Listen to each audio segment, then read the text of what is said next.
இன்னைக்கு வந்து நம்ம பச்சை பாசி பயிரை வச்சுட்டு இன்னைக்கு ஒரு கடைசல் செய்ய போகிறோம். இது வந்து நல்ல டேஸ்ட்டாக சூப்பராக இருக்கும். நல்ல ஃபைபர் கண்டென்ட் நல்லா இருக்குது. வாங்க இதை எப்படி கடையலான்றதை பார்க்கலாம். நம்ம ஈரோடு அம்மாச்சி மசாலா வகைகள் எல்லாமே ஃபஸ்ட்டு குவாலிட்டி இன்க்ரீடியன்ட்ஸ் தான் பயன்படுத்துகிறோம்.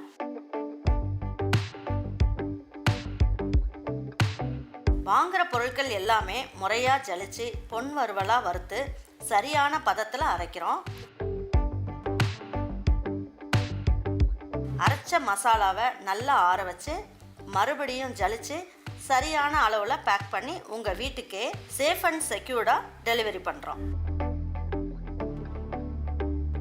நம்ம மசாலா வகைகள் மற்றும் சத்து மாவு, ரெடிமேட் இட்லி மாவு, இடியாப்ப மாவு எல்லாமே நீங்கள் வாட்ஸ்அப் மற்றும் வெப்சைட்டில் ஆர்டர் பண்ணி வாங்கலாம். இதில் ரொம்ப முக்கியமான விஷயம், இது full and full pure homemade masala. நம்ம எல்லாருக்குமே ஆரோக்கியம் தானேங்க முக்கியம். இப்போ நான் 1 ஸ்பூன் அளவுக்கு கடலெண்ணெய் ஊற்றுறேன். நல்லெண்ணெய் ஊற்றினாலும் நல்லாயிருக்கும். பாருங்கள், 1 ஸ்பூன் அளவுக்கு ஜீரகம் போட்டுக்கலாம்.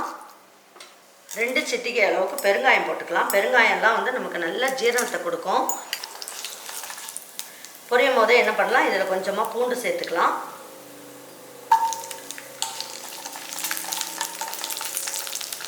ரெண்டு பச்சை மிளகாய் எடுத்து வச்சுருக்கேன். இதை நல்லா உடச்சிட்டு போட்டுக்கலாம். 1 கைப்பிடி அளவுக்கு சின்ன வெங்காயம். சின்ன வெங்காயம் போட்டு செஞ்சிங்கன்னா கீரை கடைசல் நல்ல டேஸ்ட் கொடுக்கும். இதில் 2 தக்காளியை கட் பண்ணி எடுத்து வச்சுருக்கேன். இதையும் போட்டுக்கலாம்.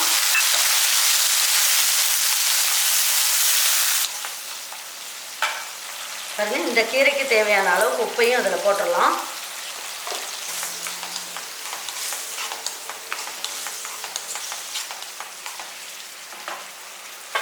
இது வந்து நான் பச்சை தண்டு கீரை தான் வாங்கிட்டு வந்து வச்சுருக்கேன். இதை வந்து நல்லா கழுவிட்டு, அதாவது நல்லா கட் பண்ணிவிட்டு நல்லா கழுவி எடுத்து வச்சுருக்கேன். இதிலேயே போட்டுக்கலாம். நல்லா வடித்து எடுத்து வச்சுருக்கேன். இந்த மாதிரி வடியில் வச்சிட்டோன்னா நல்லா தண்ணியெல்லாம் இருக்கிறதெல்லாம் வடிஞ்சிரும். அதுக்காக நம்ம அந்த மாதிரி வடியில் வச்சு வடிச்சிருந்தேன்.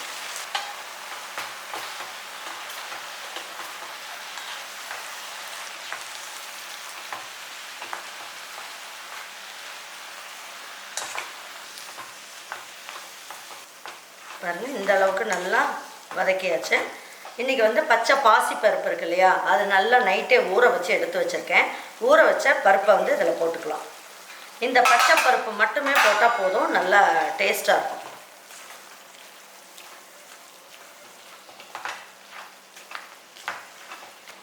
கொஞ்சமாக தேங்காய் துருவலும் போட்டுக்கலாம். அப்போ வந்து நல்லாயிருக்கும், டேஸ்ட் வந்து சூப்பராக இருக்கும்.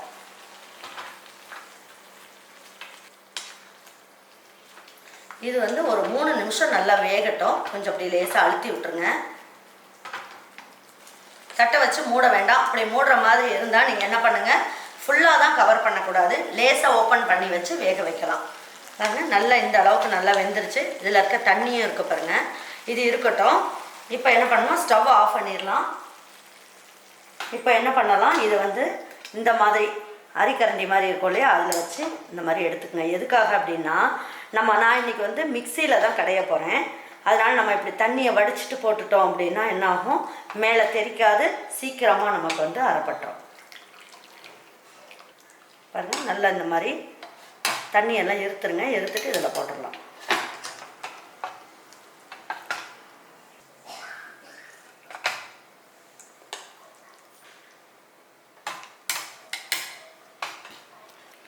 ஒன்று 2 கீரை இருந்தாலும் பரவாயில்ல, அது அப்படியே இருக்கட்டும். இதை மட்டும் போட்டு நம்ம வந்து கடைஞ்சிட்டு வந்துடலாம். இதுக்கப்புறம் இதுக்கு வந்து தண்ணியெல்லாம் எதுவும் சேர்க்க வேண்டாம். இதை நல்லா கையை வச்சு நல்லா வலிச்சு போட்டுடலாம். எப்பயுமே நம்ம கீரை வேக வைக்கும் போது அந்த தண்ணி மட்டுமே வச்சுக்கணும். வேறு தண்ணியெல்லாம் எதுவும் சேர்க்க வேண்டாம். பாருங்க, இப்போ இந்த கீரைக்கு நம்ம என்ன பண்ணலாம், ஒரு தாளிப்பு கொடுத்துக்கலாம். 1 ஸ்பூன்லேருந்து 1.5 ஸ்பூன் அளவுக்கு நல்லெண்ணெய், கடலெண்ணெய் எது வேணாலும் ஊற்றிக்கோங்க. இது நம்மளுடைய விருப்பம்தான். ஒரு 1/2 ஸ்பூன் அளவுக்கு கடுகு போட்டுக்கலாம். 1/2 ஸ்பூன்லேருந்து 3/4 ஸ்பூன் அளவுக்கு உளுந்தம்பருப்பு போட்டுக்குவோம். உளுந்தம்பருப்பு போட்டுட்டிங்கன்னா கீரை கடைசல் நல்லாயிருக்கும் டேஸ்ட்டு.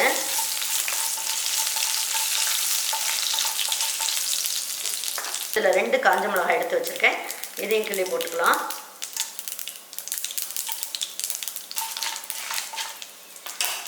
பாருங்கள், இதில் ஒரு கைப்பிடி அளவுக்கு சின்ன வெங்காயம் போட்டுக்கலாம்.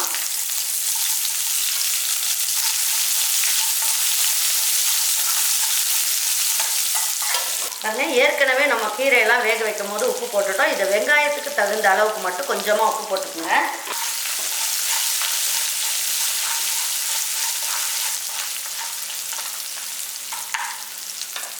பாருங்கள், இதை நல்லா வதக்கியாச்சு. இப்போ இந்த அளவுக்கு இருந்தால் போதும். இப்போ இதை எடுத்து இதில் ஊற்றிடலாம்.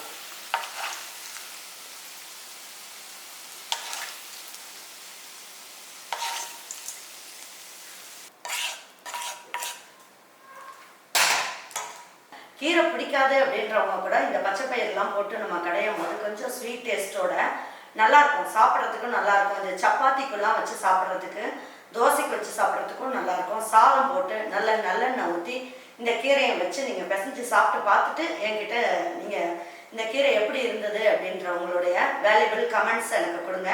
தேங்க்யூ ஃபார் வாட்சிங் ஈரோடு அம்மாச்சி சமையல். தேங்க்யூ.